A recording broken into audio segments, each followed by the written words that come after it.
Bom, olá a todos, boa tarde. Eu estou gravando essa aula aqui para falar então da questão do renascimento, né? E aí eu vou tentar fazer isso rapidão, porque a gente vai falar de renascimento também nas aulas presenciais, né? Mas eu estou deixando o conteúdo também para quem não vai participar dessas aulas presenciais. Então eu separei aqui 4 tópicos, e nesses 4 tópicos o objetivo é mostrar um pouco as transformações de concepção, né, que acontecem nesse renascimento, né, que marcam então isso que é mais importante talvez para a gente entender um objetivo maior, né, desse quarto bimestre, que é entender o surgimento da modernidade, né, quais foram as transformações então que criam que levam a gente a chamar esse período que começa então no século XV como modernidade, né?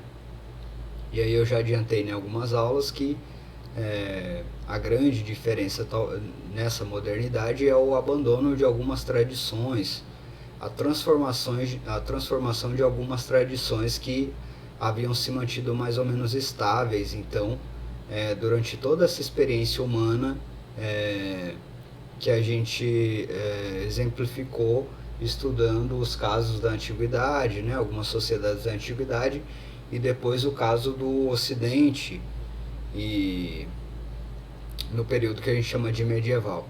Então a gente quer ver essas transformações em 4 coisas aqui, né? Primeiro, a transformação geral na filosofia, na autocompreensão do homem e da sociedade, né? Isso que vai receber o nome então de humanismo, e que é uma filosofia própria então desse renascimento cultural, né, do século XV. Então o humanismo é uma das chaves centrais para entender o que significa essa transformação moderna. Aí depois a gente vai pensar um pouco a questão da própria interpretação do tempo, né? Você tem também nesse renascimento uma transformação da compreensão do homem em relação à sua história, né? Qual é a relação do homem e a sua história? Qual é a história do homem e qual é a relação dessa história com aquilo que o homem faz, né? Com o seu presente? Qual a relação entre passado, presente e futuro? Todas essas questões aí a gente vai ver exemplificadas um pouco na pintura do Michelangelo lá da Capela Sistina, né? Depois a gente vai falar um pouco da política, então, e aí ver como essas transformações humanistas acontecem também, como elas implicam na compreensão política desse período. E para finalizar a gente fala um pouco dos protótipos da ciência, né? Aquilo que recebe o nome de filosofia da natureza. Então você tem também uma transformação significativa nas relações entre o homem e o conhecimento das coisas naturais, ou o conhecimento em si, né? E aí a gente vai exemplificar essas mudanças na relação entre o homem e o conhecimento, falando um pouco da filosofia da natureza do século XV, né? Essa filosofia da natureza do século XV é considerada uma espécie de início da ciência que a gente conhece, né? Da ciência moderna, então. É início porque ainda faltam algumas coisas para aquilo que a gente considera ciência hoje, né? A gente vai falar disso especificamente. Então vamos aqui para a definição, né?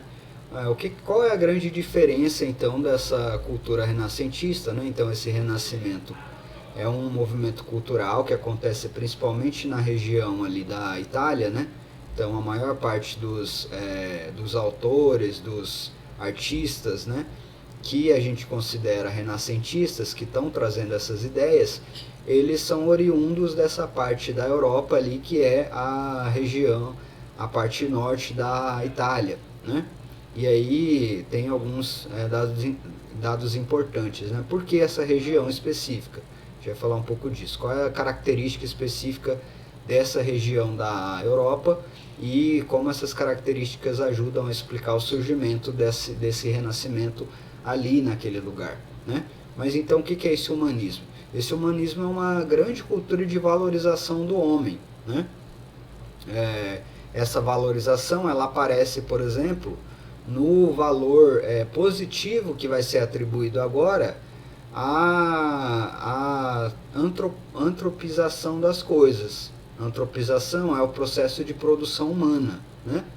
Então, tudo aquilo que o homem produz a partir do Renascimento vai receber um valor positivo, né?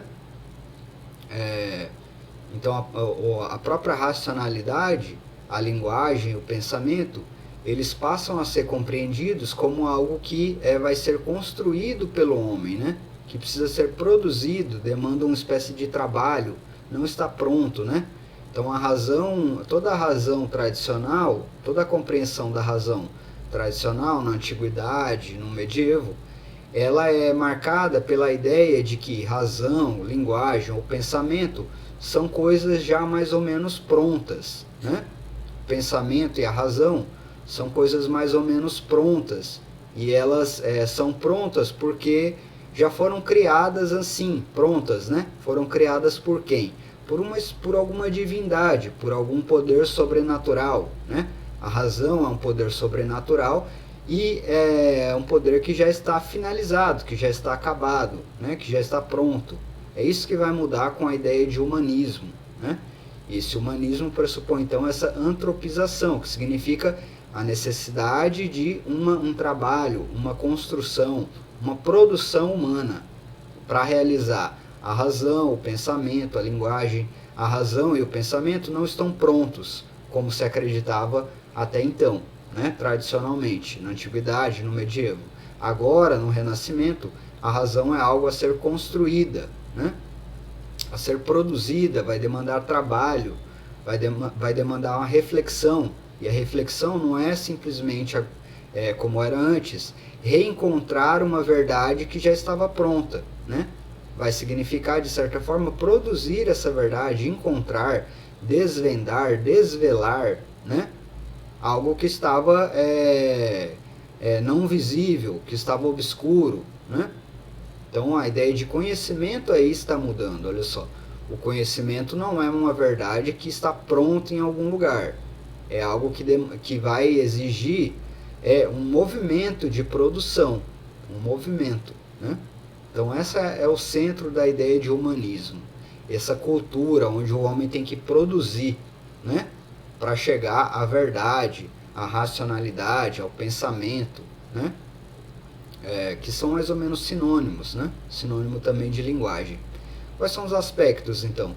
Uma grande crítica à autoridade tradicional, né? Então toda a antiguidade, ela, por pensar então que essa verdade, essa razão, esse pensamento, ele já encontra uma perfeição divina, sobrenatural, já dada, indica também que aquele que conseguiu descobrir uma verdade, essa verdade se torna imutável. Depois que ela foi descoberta, ela se torna imutável. Então aqueles filósofos, né, que haviam, de certa forma, dito alguma coisa que convenceu muita gente, né, ele se tornava uma espécie de autoridade sobre aquele assunto. Se ele já havia descoberto a verdade, ninguém mais poderia criticar ele. Então é isso que eu estou chamando aqui de autoridade tradicional. Então o Aristóteles, né, nas escolas da igreja, né, na filosofia, no saber escolar da Idade Média, por exemplo, né, que é o saber escolástico, se você não lembra bem, faz uma pesquisa agora aí sobre escolástica, né? Então, escolástica é uma forma vou falar dela daqui a pouco também, uma forma de estruturar o ensino lá na Idade Média. Então, lá na escolástica, o Aristóteles era uma figura de autoridade, né? Ele já tinha dito algumas verdades que agora, então, por serem isso, né, verdades, elas se tornavam inquestionáveis, né? E aí esse renascimento vai fazer uma grande crítica a isso, né? Então fazer crítica a essas autoridades, a essas verdades que foram ditas anteriormente, né? O que significa que nenhuma autoridade mais, nenhuma personalidade, um grande estudioso, ele se tornava detentor do princípio da verdade, porque o princípio da verdade, como está vindo aí na definição, pressupõe o quê? Pressupõe o processo, né? O processo de criação. E esse processo, ele é contínuo, ele não é finito, né? Ele não é acabável. Assim, então eu cheguei à verdade, agora acabou. Ou seja, ele é infinito, ele vai sempre necessitar de quê? De mais trabalho humano, de mais processo de pensamento, né? Então, o que é a verdade, então, para esse humanismo? A verdade é esse processo do homem, né? É isso que eu estou colocando ali como condicionamento do homem como princípio da verdade. É a própria existência do homem e o homem como um ser pensante, ser racional, que é o princípio, o primeiro critério de toda a verdade. A existência desse homem que vai pensar, então, né? Que vai produzir esse processo de reflexão, de pensamento, né? O que significa que também o universo humano, o universo social, o destino da natureza, não é mais algo determinado, né? Tudo isso, a natureza, a sociedade, o homem, né? Tudo isso está exigindo um trabalho, uma produção, né? Uma atividade, um movimento do homem, né? Esse movimento é o quê? Um movimento criativo. A própria razão, então, não é algo acabado. A própria razão ou o pensamento é um processo criativo, né? Então essa é a grande sacada aí do humanismo. A gente tem aqui uma representação desse humanismo, né? Dessa centralização do homem na figura aqui do homem vitruviano, né? Uma espécie de releitura do homem vitruviano. Aparece aqui algumas proporções, né? Então toda essa discussão aqui também sobre o homem não deixava de pensar, de procurar algumas sínteses, né? O que representa um pouco também o espírito dessa época aí, né? Então eles pensavam que esse processo aí de descobrimento da verdade, de pensamento, ele podia se deparar com com uns grandes sistemas, né? Com os sistemas que o próprio Criador colocou na natureza, no pensamento, na linguagem, né? Embora esses sistemas nunca fossem acabados, você sempre poderia aperfeiçoar esses sistemas de explicação, de compreensão, de racionalidade, né? De pensamento. E aí o homem vitruviano está mostrando um pouco isso aqui, né? Então, várias proporções, né, que são importantes para os matemáticos aparecem nesse desenho do homem aí. O que eu estou chamando de esforço de sintetização é mais ou menos isso, né? Então, uma explicação sobre o corpo humano, ou sobre o desenho do corpo humano, uma explicação sobre as proporções, ó. Então, percebem, isso é uma explicação sobre proporções de desenho do corpo humano. Lá, se você vai desenhar o corpo humano, você parte o corpo humano nessas partes iguais do quadrado, e aí você faz os membros proporcionalmente, né? E isso aqui também, esse mesmo conjunto de proporções também então se aplica a uma série de conhecimentos geométricos, né?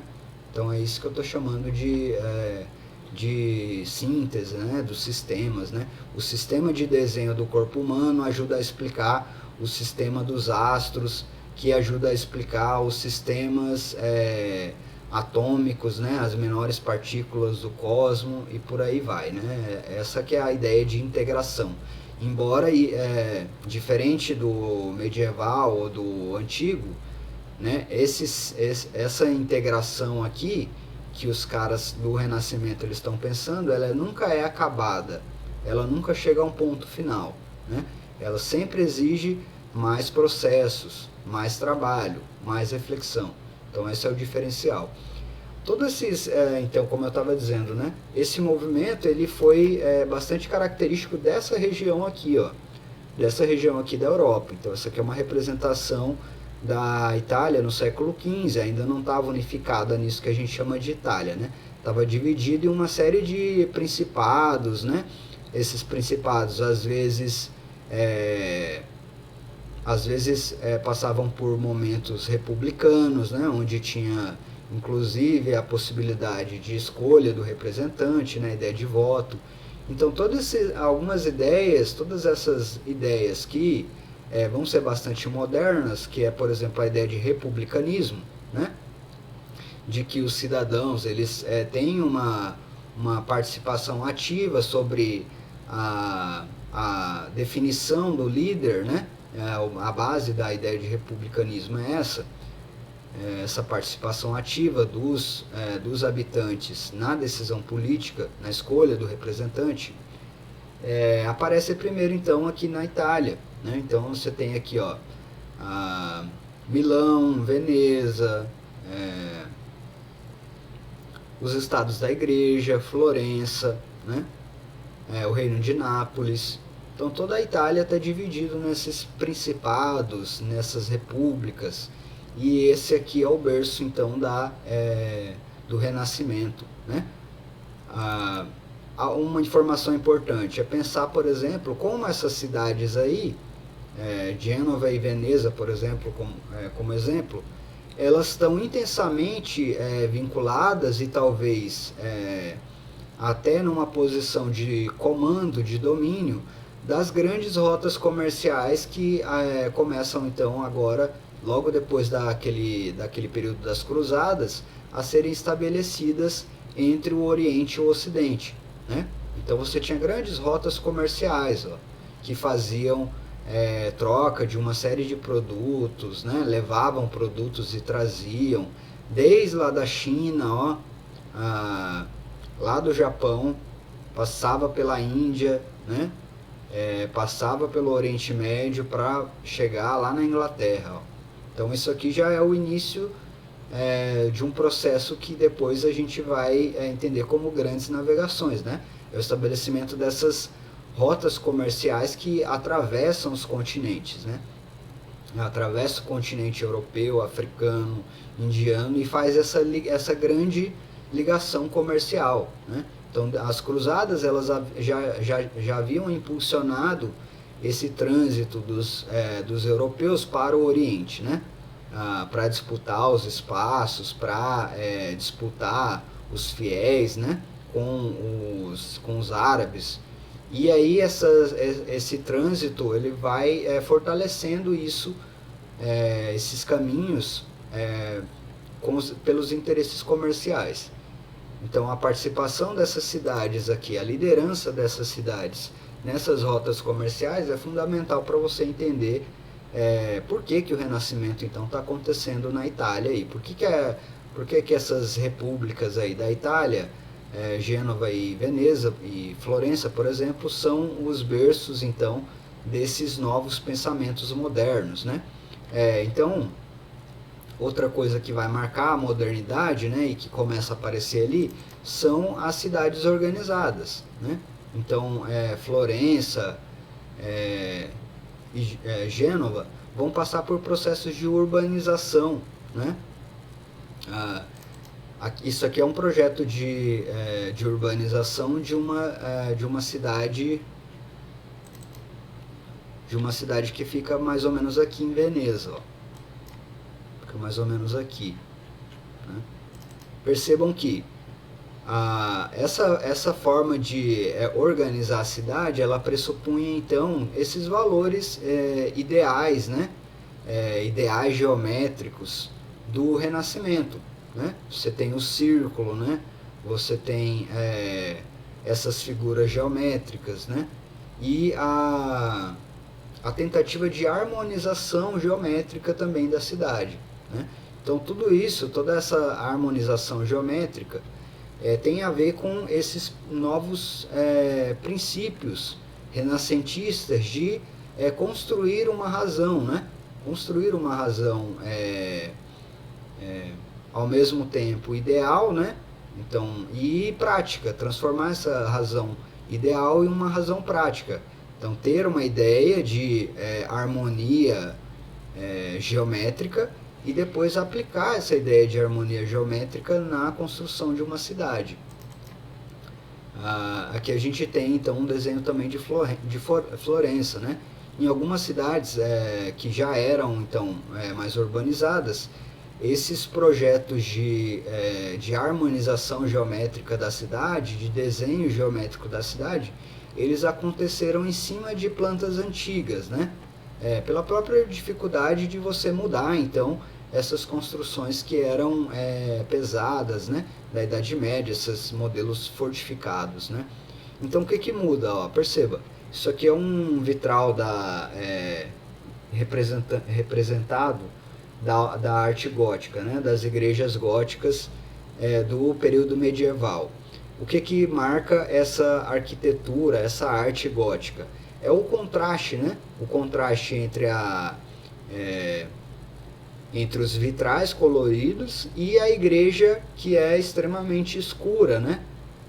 Esse escuro da igreja, a igreja é um grande espaço enorme e muito bem fechado, e a luz só entra pelos vitrais. Então, para quem está lá dentro, fica um contraste muito forte entre a luz colorida que vai entrando pelos vitrais e a penumbra, né, do restante do lugar. Então, se o período medieval, né, a tradição medieval e antiga, pensava através de contrastes, a luz, a cor e a escuridão, o pensamento renascentista vai pensar através de harmonias. Então, como harmonizar a luz e a escuridão, né? Como a racionalidade, o pensamento, a reflexão, a linguagem, pode ser um instrumento para articular, né? Não contrastar, mas articular, juntar o claro e o escuro, o círculo com o quadrado, com o triângulo. Percebe? Então a questão toda dos renascentistas é a harmonização. Isso se reflete, então, essa diferença entre um pensamento que procura, né, que encontra suas verdades nos contrastes, o bem e o mal, o claro e o escuro, o civilizado e o bárbaro, né? Pensa no grego e no persa, né? O grego entende o persa basicamente como um bárbaro, que é o seu oposto. Os romanos e os bárbaros, né? Esses contrastes que eram a compreensão básica da tradição antiga e da tradição medieval, e que agora os renascentistas procuram pensar numa espécie de harmonia. Então, o próprio saber, a organização de algo como um currículo, isso que vocês têm na escola, a divisão em disciplinas, né? As disciplinas de humanas, de natureza, de linguagem, elas são uma organização curricular. Lá na Idade Média existia uma organização curricular, que era aquilo que o cara que estudava, então, lá num monastério da Idade Média, ele tinha meio que as suas disciplinas, a gente poderia dizer, né? Essas disciplinas eram divididas em 2 blocos. Essa organização curricular é a chamada escolástica, né? A escolástica era dividida em 2 blocos meio que geométricos, né? Então, um bloco geométrico formava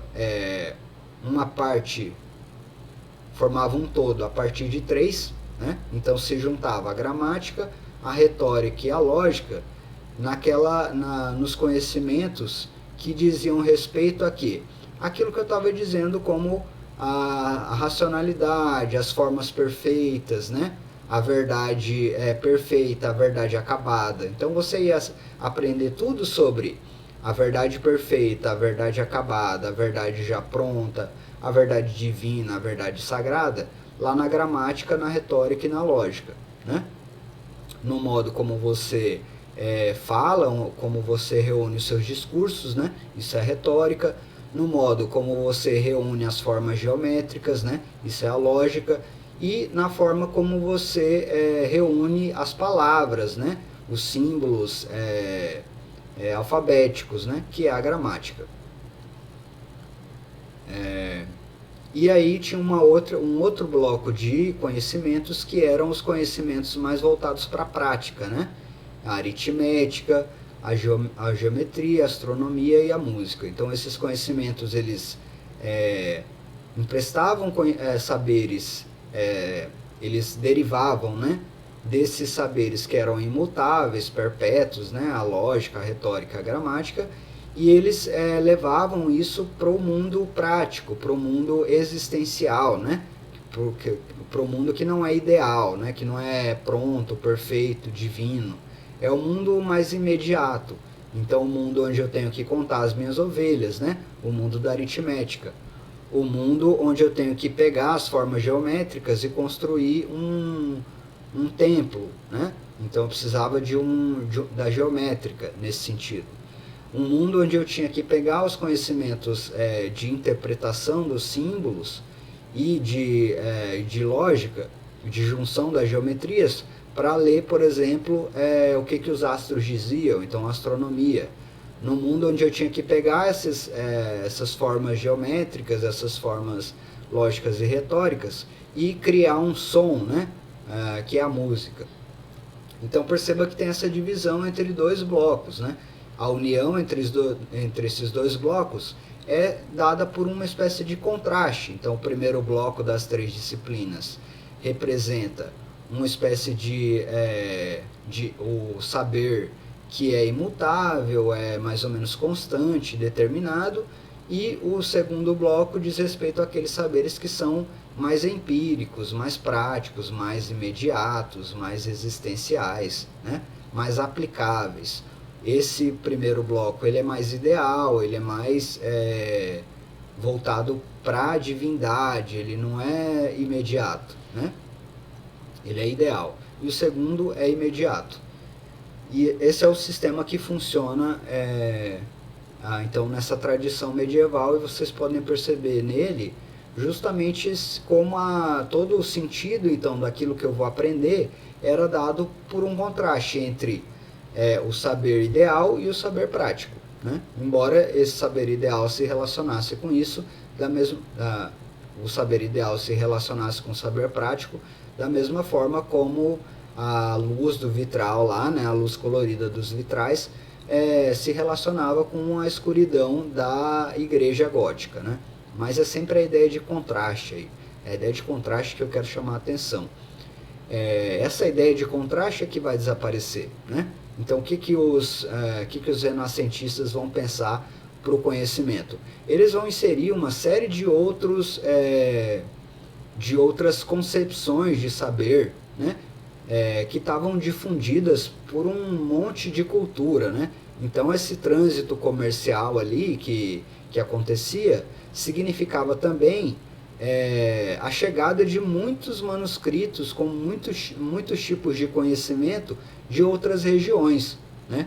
Então você vai ter o cabalismo, hermetismo, endonismo, individualismo, uma série de outras filosofias, de outras interpretações sobre o mundo ideal ou o mundo imediato, o mundo da experiência, que eram construídas por outras culturas. Então o cabalismo era muito forte entre os judeus, por exemplo, né? O hermetismo era muito forte entre os povos celtas, né? Que viviam mais ou menos ali ao norte da Europa, né? O endonismo era uma cultura das filosofias gregas antigas, né? Que pregava mais ou menos a ideia de que o objetivo da vida humana é a satisfação pessoal, né? A satisfação dos prazeres pessoais. A ideia de hedonismo vai ser algo muito forte também para o conhecimento renascentista, né? A busca por essa coisa individual, por esse prazer individual, inclusive o prazer de saber, né? O prazer de saber é uma questão individual, diferente lá do medieval, que eu procurava saber para quê? Para melhorar, né? Para chegar mais próximo então de uma questão, de uma aproximação, para estar mais próximo então do sagrado, do divino, né? Da verdade divina. Era para isso que eu sabia, não era para ter prazer. Pelo contrário, inclusive aprender poderia ser uma espécie de penitência, né? Então eu vou ler tantos capítulos, tantos livros da Bíblia como penitência. Pode ser uma dinâmica de saber lá do medieval, ó. E o hedonismo já pensava diferente, não. Eu tenho que saber aquilo que me dá prazer. A ideia de individualismo também, né? Que é fundamental para entender a sociedade moderna, a sociedade burguesa que está surgindo, né? A ideia de cidade, ó, na cidade, cada sujeito é um indivíduo. A própria ideia de indivíduo está surgindo aí, ó, né? Então eu posso, o significado da minha existência, ele pode ser dado por mim mesmo, pelas coisas que acontecem comigo mesmo. Eu não preciso de uma coisa que está fora de mim para explicar qual é o objetivo da minha existência. Então o individualismo está aí, né? Você é explicado por você mesmo. Isso é a ideia de individualismo.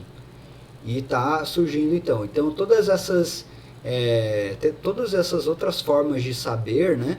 O saber judeu, o saber celta, o saber da Grécia Antiga, né? O saber africano, está chegando na Europa e está sendo então misturado, aí, apropriado, relido pelos renascentistas, né? Tudo isso vai significar então que isso já é uma repetição daquela primeira ideia lá de humanismo, que o conhecimento, então, que é sinônimo de saber, está agora aberto à experiência, né? E aí isso fica muito claro, essa forma aberta agora que o conhecimento tem, né? Aberta significa que não está pronta, como eu estava dizendo. Não está pronta, não está acabada, não está finalizada, né? Ainda é um mistério. O conhecimento é basicamente um mistério, né? É a procura, é a investigação, essa reflexão que é sempre mais ou menos inacabada, né? E isso vai ficar muito claro, por exemplo, nesses três conhecimentos que vão avançar bastante nesse momento, que é a exegese, a hermenêutica e a filologia. Basicamente, esses três tipos de conhecimento, eles dizem respeito à interpretação de textos, né? Então lembrem lá que durante toda a Idade Média, a igreja detinha o poder da interpretação dos textos sagrados, né? Ela era aquela que publicava os textos sagrados, né? E publicava só em uma língua específica, que era o latim tradicional, né? O latim grego, né? E o latim romano, e eram só os altos escalões dessa igreja que podiam dizer o que significavam aquelas frases, aquelas falas, aquelas passagens, né? Era a igreja que fazia essa interpretação, né? E aí no Renascimento vai ter um grande movimento de quê? De republicação então dos textos sagrados, né? Não só da Bíblia, mas de uma série de outros textos. A impressão de livros vai começar aí no século XV, né? Não existia a tecnologia de imprimir livros. Lá na Idade Média, como que se publicavam os livros? Eram cópias manuais. Então lá nos monastérios, os monges ficavam horas e horas reescrevendo os textos bíblicos, né? Outras cópias dos textos bíblicos, da Bíblia, para poder passar para outros lugares, para outras pessoas lerem. E aí nesse momento aí, no século XV, a gente começa a ter as primeiras tecnologias de produção de larga escala de livros. Como que isso era feito? Você podia usar uma pedra, por exemplo, né? Você pegava uma pedra, esculpia ali letra por letra, né? Fazia uma espécie de molde do livro, né? Com a pedra, e depois você usava esse molde como um carimbo nas folhas. Aí você podia carimbar várias folhas e fazer vários livros de uma só vez.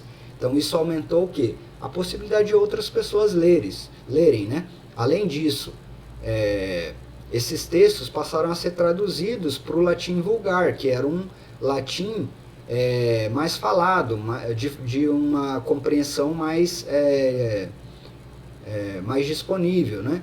As pessoas estavam mais familiarizadas com esse outro tipo de latim, que é chamado latim vulgar. Então a Bíblia foi traduzida para o latim vulgar, e isso significou também, essa tradução da Bíblia significou também outras formas de interpretar esses textos sagrados, né? Então a interpretação de textos sagrados é basicamente o processo que vai levar então à ampliação dessa exegese, né? Que é a interpretação de textos, né? Exegese, procurar qual é o verdadeiro significado da palavra, né, que está num texto, quais são as possibilidades de significado que uma palavra que está lá num texto da Bíblia pode ter? Qual será que foi o significado que Jesus ou algum personagem bíblico queria dar para uma determinada palavra? Aí eu tenho que estudar o período da época para ver quais são os significados que essa palavra tinha naquele momento, né? E aí eu faço o que então? Exegese, né? A hermenêutica é mais ou menos um sinônimo de interpretação, né? Uma mesma frase pode ter várias interpretações. O que cria essas várias interpretações? A hermenêutica, né? A dinâmica de eu poder interpretar, então, o contexto que essa frase está, né? Qual a pessoa que está dizendo ela, tudo isso vai mudar o significado. E aí quem faz esse tipo de estudo é a hermenêutica. E tem a filologia também, que é tentar procurar, por exemplo, né? Então eu pego o livro de Paulo na Bíblia. Aí o filólogo ele vai procurar vários textos anteriores a Paulo que foram escritos e que traziam mais ou menos as mesmas frases, os mesmos escritos, né? A filologia tenta meio que fazer uma árvore genealógica dos textos, né? Então você pega, por exemplo, vou usar um exemplo da pintura, né? Você vai lá, pega a Mona Lisa. Aí a Mona Lisa tem vários rascunhos que o Da Vinci fez antes de chegar na obra final. Esses rascunhos talvez sejam importantes para interpretar o que o Da Vinci quis dizer com a Mona Lisa. Então quem faz isso? A filologia. A mesma coisa acontece com o texto. Então antes do cara chegar ao texto final, antes de Paulo, Daniel chegarem ao texto final, existiam várias outras versões, né? Ainda mais se você considerar que o que é a Bíblia, né? O que são os textos da Bíblia? Elas são frutos de histórias contadas, né? É uma tradição oral. Na antiguidade, as histórias religiosas, né? Todas aquelas histórias bíblicas, elas não eram passadas através da escrita, elas eram passadas através de fala, né? Lembra que passou 4 séculos da passagem de Cristo, então, né, o movimento cristão começa lá no ano 0, e a igreja, a reunião da filosofia, das ideias cristãs, ela só vai ser produzida no século 4. Então, 4 séculos depois, né? Então, durante 4 séculos, todas aquelas histórias que são na Bíblia, elas foram passadas oralmente, de boca a boca, né? O que significa que existiam vários outros textos, né, que eram originários desses textos finais, que depois foram para publicação, como a Bíblia, que a gente conhece. E aí o filólogo vai atrás desses textos, né? Desses textos originais, dos primeiros esboços. Pode ser entendido como esboço, talvez seja uma boa palavra, né? O filólogo, ele vai atrás dos esboços do texto final. Tem o texto final e tem vários esboços, várias primeiras tentativas desse texto. E o filólogo vai atrás disso, né? A reunião de todos esses saberes aqui numa cultura humanista vai gerar então outro tipo de proposta de saber, né? Então, um autor ele faz um resumo então de quais são as novas concepções que reúnem agora todos os saberes sobre a natureza, sobre os textos sagrados, sobre a matemática, né, a geometria, a música, as artes, o teatro, né? O que vincula todos esses saberes aí, o cabalismo, o hermetismo, o hedonismo, o individualismo e uma série de outras filosofias que agora são parte do conhecimento no Renascimento. O que reúne tudo isso? Então são uma espécie de 4 princípios, né, que procuram o quê? Estabelecer a semelhança entre as coisas, né? Pode ser chamado também de similitude. Então era a procura de semelhança entre as coisas que reunia todos esses conhecimentos aí de variadas filosofias, né? Então uma coisa poderia ser conveniente a uma outra, né? O que significava que ela era meio que vizinha, né, de uma outra. Então existe um vínculo entre eu e o meu vizinho, porque a nossa proximidade faz com que nós dois temos uma certa ligação de conveniência. Poderia ser a emulação, né? que é mais ou menos um reflexo, né? No espelho. Então, entre eu e a minha imagem no espelho, há um vínculo, que é o vínculo da emulação, né? Aquela imagem do espelho ela é assemelhada à minha própria imagem, né? Isso é um vínculo também dos conhecimentos.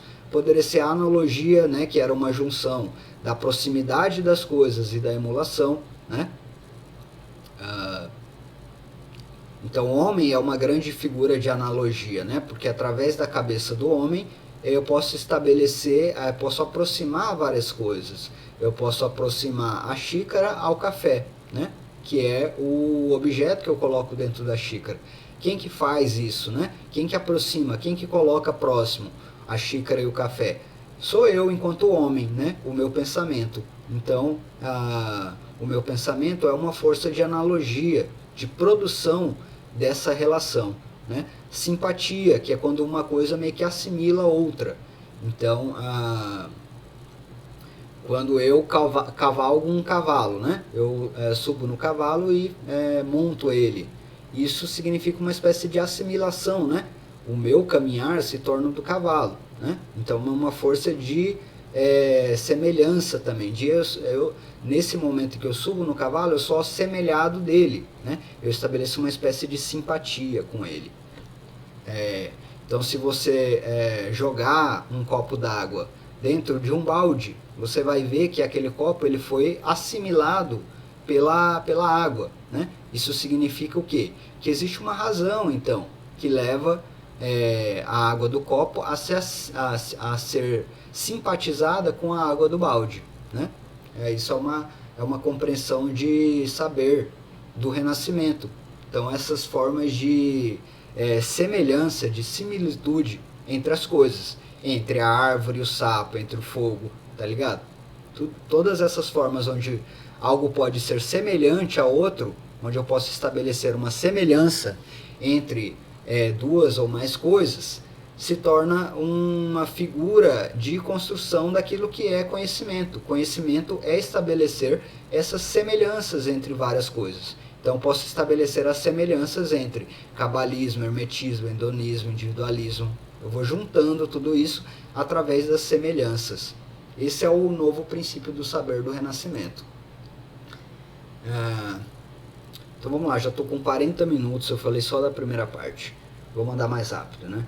Eu já mostrei um pouco disso aqui, então a Capela Sistina, né? A Capela Sistina foi pintada lá pelo Michelangelo, vocês podem fazer depois uma pesquisa mais detalhada sobre quem é o Michelangelo, o que é a Capela Sistina. Mas a Capela Sistina está localizada em Roma. Duas coisas são importantes na Capela Sistina, né? O destino divino como tarefa humana, né? Que é mais uma expressão daquela ideia humanista, e a conciliação entre criação divina e criação humana, né?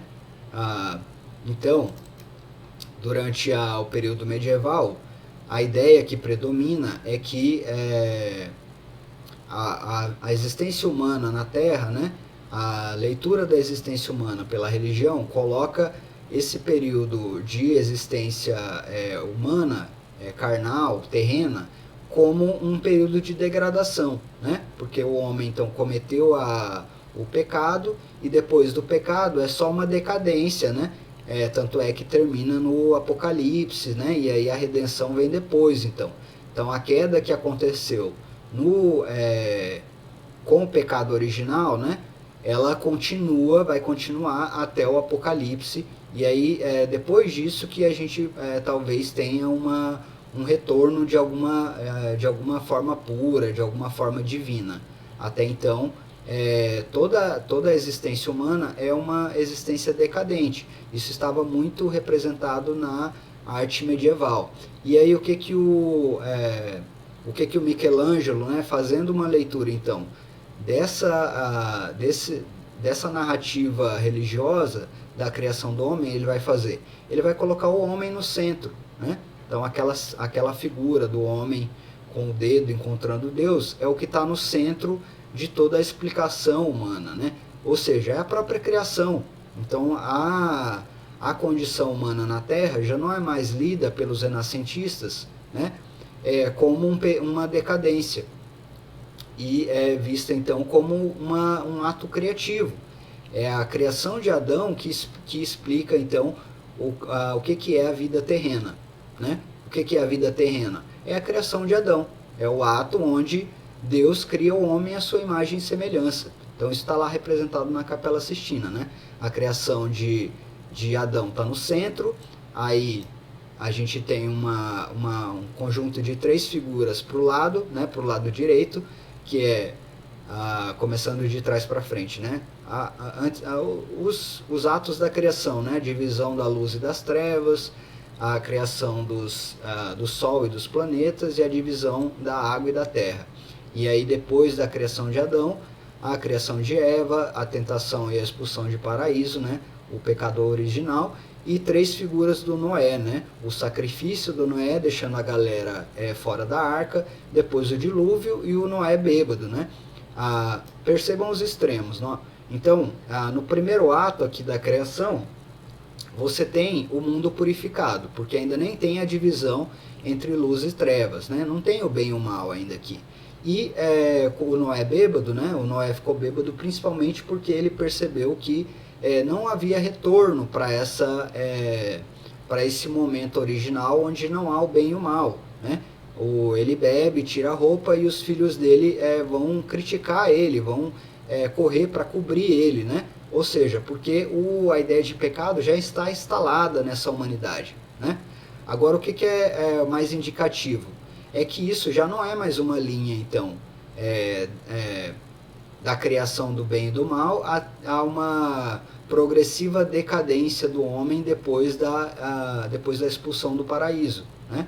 Percebam que essa história aqui, então, religiosa, a história da criação do universo e da criação do homem, ela pode ser lida a partir da criação de Adão, para os dois lados, né? É a criação de Adão que explica, então, o processo inicial de separação da luz e das trevas. Olha lá, a partir de Adão eu posso chegar a esse momento onde ainda não havia divisão entre o bem e o mal. A partir de Adão eu também posso chegar nesse momento onde a humanidade não pode voltar mais ao estágio original, o estágio sem pecado, né? Que é o momento do Noé bêbado. Ou seja, a criação do homem é que explica todas essas condições, tanto para trás da história quanto para frente da história, né? É a criação do homem que é a chave da explicação de tudo isso. Então aqui vocês têm, por exemplo, como era representado o homem na arte gótica, né? Uma gárgula, aqui um autorretrato do autor, né? de um pintor gótico, né? Então percebam que a figura humana, né? É bastante degradada, frágil, né? Fraca, né? Feia. E aí como essa figura humana vai ser representada, por exemplo, pelo Michelangelo, né? A retomada então da ideia de que essa figura humana é a própria perfeição, né? O homem é a representação da perfeição. Seja ao ler a história do homem para trás, do homem para a origem do universo, né? Se você for ler aí, você vai encontrar o que no centro? A perfeição humana. Ou seja, ler do homem para frente, o homem e o desenvolvimento da humanidade, da sociedade, né? De toda essa história humana, social. Aí também você encontra o que no centro? A perfeição do homem. A perfeição do homem que explica a seta do tempo para o passado ou para o futuro, né? Esse aqui é um quadro que chama A Batalha do Alexandre, que foi feito no século XV também, e demonstra um pouco isso também, né? O quanto estava colocado essa ideia de que o desafio do presente era o homem, né? O homem estava desafiado a construir no presente, a libertar, né, sua razão para construir o presente, né? Tem mais informações sobre esse quadro, mas eu estou tentando adiantar. Vamos lá. Então a ideia de presente, né, vai ficar muito forte. Então a gente percebe o quê? Que toda a narrativa gótica, então, ela girava em torno de figuras religiosas, né? A existência do homem era algo bastante secundário, inclusive você não tinha muitas representações, né? do homem dentro da narrativa religiosa gótica, né? O homem era mais ou menos excluído e ele aparecia só em situações degradantes. Então as punições, né? A questão do pecado, essa era a ênfase, né? E aí isso vai mudar bastante no Renascimento, né? Aí aqui vocês podem ver as imagens propriamente, né? Então aqui, ó, o homem está no centro, a criação do homem está no centro. Essa criação do homem é que explica a própria criação do universo. É a racionalidade, o pensamento do homem, o desenvolvimento desse pequeno fio aqui que liga o homem a Deus, né, através da criação, que vai explicar, por exemplo, a própria divisão entre o bem e o mal, né, o que existia antes da divisão entre o bem e o mal, e que vai explicar também o que virá depois, né, depois que o pecado já não pode ser simplesmente anulado, né, que o homem já está preso a esse pecado, né? Então essa aqui é a imagem central. Por fim, um pouco a ideia de conhecimento, né? Então, eu estava falando da questão da exegese, né? Da hermenêutica, a releitura dos textos bíblicos. Então, lá no Gênesis, né? Diz assim: o Senhor Deus tinha plantado um jardim do Éden para o lado oeste, e ele colocou para os lados do leste. Ele colocou o homem que formara. Então Deus criou o homem. Então o Senhor Deus fez nascer do solo todo tipo de árvores agradáveis aos olhos e boas para alimento. E no meio do jardim estavam a árvore da vida e a árvore do conhecimento do bem e do mal. Então aqui é um capítulo do Gênesis falando sobre a criação do paraíso, e o homem colocou lá a árvore sagrada, né? E aí vamos lembrar então da historinha que o Michelangelo conta, né? Lá na Capela Sistina, aquela historinha que eu estava mostrando ali. Essa releitura do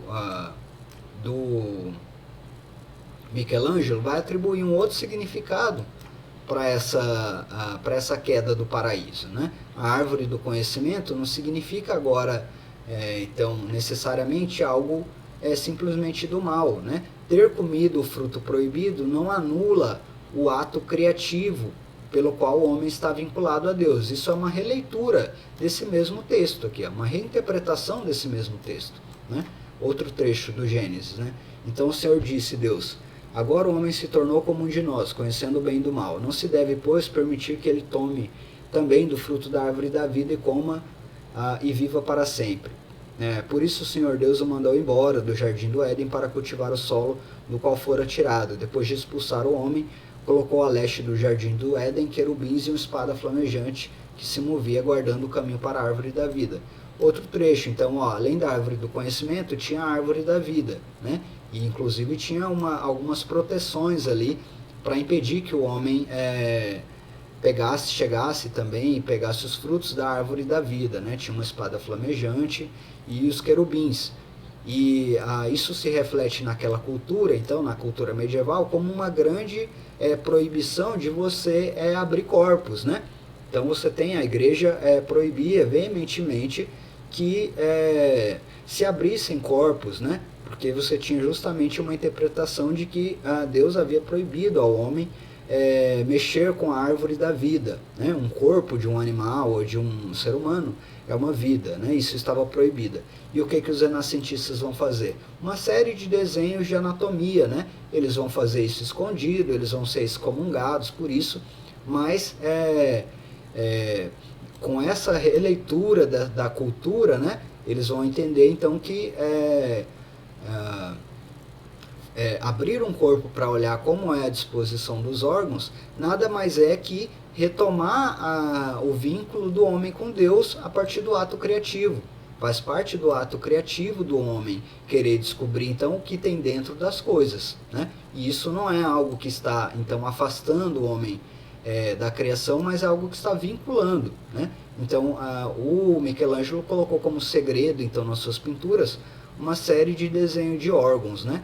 Então aqui na figura de Deus a gente tem a semelhança com a própria estrutura cerebral, né? Como a gente conhece agora, como a gente conhece hoje. Isso aqui estava começando a ser produzido, então, esses desenhos da anatomia interna do corpo estava começando a ser produzido aí no século XV, né? Então vai ser fundamental isso para a medicina, para a biologia, né? Esse contato direto com o mundo interno dos corpos, né? Acelerando mais, né? Então vamos lá para os dois últimos itens. Para falar da mudança política, eu trouxe principalmente a obra do Maquiavel. Então, o Maquiavel, ele está lá em Milão, né? Ele é funcionário público lá de Milão e ele vai escrever uma obra chamada O Príncipe. Na obra O Príncipe, o que a gente vai ver? Uma discussão onde o entendimento do poder, então, do poder político, ele vai ser compreendido como um poder temporal, um poder que deriva do mundo humano, da experiência humana, das relações entre os homens de carne e osso, e não como algo que é divino, sobrenatural, né? Então essa interpretação do poder político como algo divino, sobrenatural, ela foi uma tradição desde a antiguidade até o medievo. E aí o Maquiavel é um representante então dessa nova cultura renascentista, humanista, moderna. E nessa cultura moderna, o poder político é entendido como um poder temporal, né? O próprio conceito de poder soberano, de soberania, está nascendo aí no Renascimento. O que é a soberania, né? É a determinação que um povo tem sobre si mesmo, né? Os brasileiros são soberanos, os guaranis, que são uma etnia indígena, eles são soberanos. O que significa isso? Que eles têm o poder de decidir sobre eles mesmos, né? De organizar a sua própria política. Isso é soberania, né? Essa soberania antes era entendida como algo que vinha do mundo divino, do mundo sagrado. E o Maquiavel vai colocar não. Lá no Príncipe ele vai argumentar como esse poder político ele é construído pelas relações entre o príncipe e os súditos, né? Entre o príncipe e os seus ideais de política, né? O príncipe ele é um republicano, ele é um ditador, ele é um monarca esclarecido, né? Ele é um monarca religioso, né? Qual é o ideal político desse monarca e como esse ideal político ele se reflete nas ações desse monarca. E aí são essas ações que explicam o poder que esse monarca tem, né? Que esse príncipe, que esse governo tem. Então as relações elas derivam do mundo temporal, né? Do mundo, pode ser chamado de secular também. Ou seja, o poder político nada mais é que a gestão das vontades e dos interesses, né? E o Maquiavel ele vai resumir no Príncipe duas grandes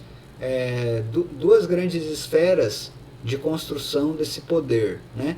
Do príncipe ou do governo, que é a virtude, né? A capacidade que esse príncipe então tem de ler o destino, né? De ler qual é o sentimento dos seus súditos, de usar o amor e de usar a guerra, né? De perseguir ou de dar um presente. Isso é o que ele chama de virtude. E a fortuna, que é a espécie de sorte, né? Como esse príncipe, esse governo, ele vai lidar com as questões do próprio destino, com coisas que estão além do controle dele, né? Uma enchente, um vendaval, uma invasão, tudo mais. Então essa modernidade aí vai criar a ideia de razão de Estado, né? A razão de Estado é aquilo que é diferente da razão divina. A razão de Estado é algo diferente da razão moral, né? Então eu posso ir lá e matar um opositor. Isso é irracional no sentido de que fere a ética, né? Então eu não estou sendo ético, porque eu fui lá e simplesmente matei o cara, aniquilei ele. Mas pode ser uma razão de Estado. Se eu não fizer isso, esse opositor ele pode fragilizar o meu poder, né? Então razão de Estado é isso, é uma razão própria do poder político, né? Que é diferente da moral, da ética, né? Isso levou muitas vezes o Maquiavel então a ser lido como alguém sem moral, sem virtude, né? As ideias do príncipe serem isso, né? A encarnação do mal, serem diabólicas, e o termo maquiavélico, né? Como alguém que é maldoso, diz respeito dessa interpretação, então. Mas o que é essencial? O que o Maquiavel está fazendo é tirar toda aquela influência que a religião e o mundo, as questões teológicas tinham sobre a organização política, né? Que era uma íntima relação entre as monarquias e a Igreja Católica, né? Então o Maquiavel está fazendo isso. Essa aqui é a folha de rosto, ó, é a segunda folha do Livro do Príncipe, né? Lá de 1550. Isso aqui é o Index Librorum Prohibitorum, ou seja, é um conjunto é uma lista de livros que foram proibidos pela Igreja nesse momento, né? Então a Igreja já está vendo crescerem essas posições contrárias à sua interferência no sistema político, essas novas reinterpretações dos textos sagrados, né? E aí ela vai tentar tomar algumas atitudes para coibir, então, esses movimentos que estão enfraquecendo o seu poder. E uma das atitudes é, então, simplesmente proibir, né? Criar um livro que reúne lá uma lista de livros que eram proibidos de ser lidos. E um deles era O Príncipe do Maquiavel, né? Então vamos lá rapidinho aqui para o último item, né? Então, toda essa ideia de trazer novas concepções filosóficas de outros lugares, de reunir essas várias concepções filosóficas, né? Herméticas, cabalistas, individualistas, endonistas, em filosofias, em explicações, em conhecimento, elas vão significar para as interpretações da natureza, né? Para os conhecimentos que se referem à natureza, há uma série de revoluções, assim, de revoluções interpretativas, né? Então, exemplos dessas revoluções interpretativas são, por exemplo, essas figuras aqui, Galileu, que está lá em Florença, o Descartes, que está na Suíça, e um pouco depois, né, já no século XVII, o Newton, que está lá em Londres, né? Então, o Newton, essa aqui é uma imagem da obra onde o Newton apresenta as suas duas primeiras leis, né? E chama Princípios Matemáticos da Filosofia Natural. Então, toda essa filosofia natural, o que era, né? Ela era uma reunião de todas essas filosofias renascentistas em novas explicações sobre a natureza, né? Toda essa discussão, né? Esse humanismo que propõe então que as verdades elas não estão prontas, elas não estão acabadas, elas não são imutáveis, né? No momento em que elas foram criadas, elas implicam que esses homens aí então possam procurar uma série de novas explicações, né? Possam criticar as explicações que haviam sido dadas por Aristóteles, pelos antigos, né?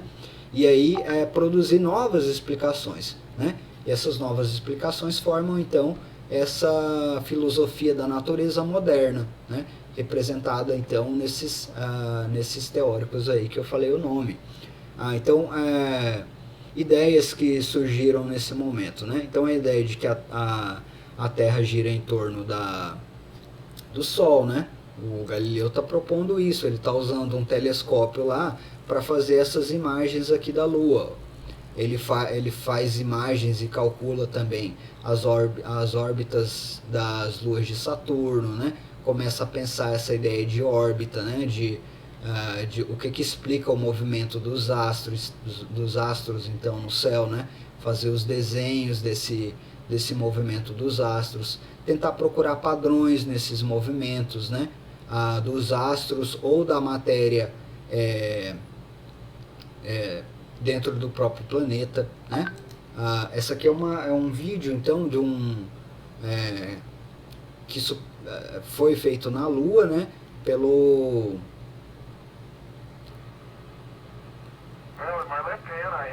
Pela expedição Apollo, né? E aí mostra um dos experimentos que o Galileu fez para provar o quê? Para provar a existência da gravidade.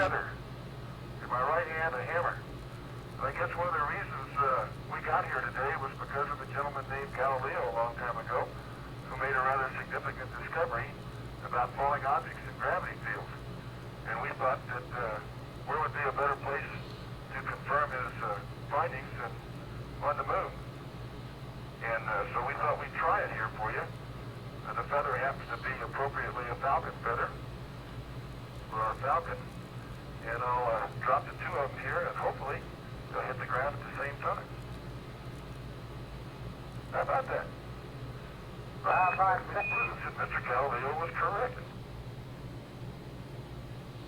Então mostra aí que ele jogou a pena e o martelo, e ele menciona o Galileu, né? Fala que o Galileu teve essa ideia, foi uma revolução, e a pena e o martelo caem juntos porque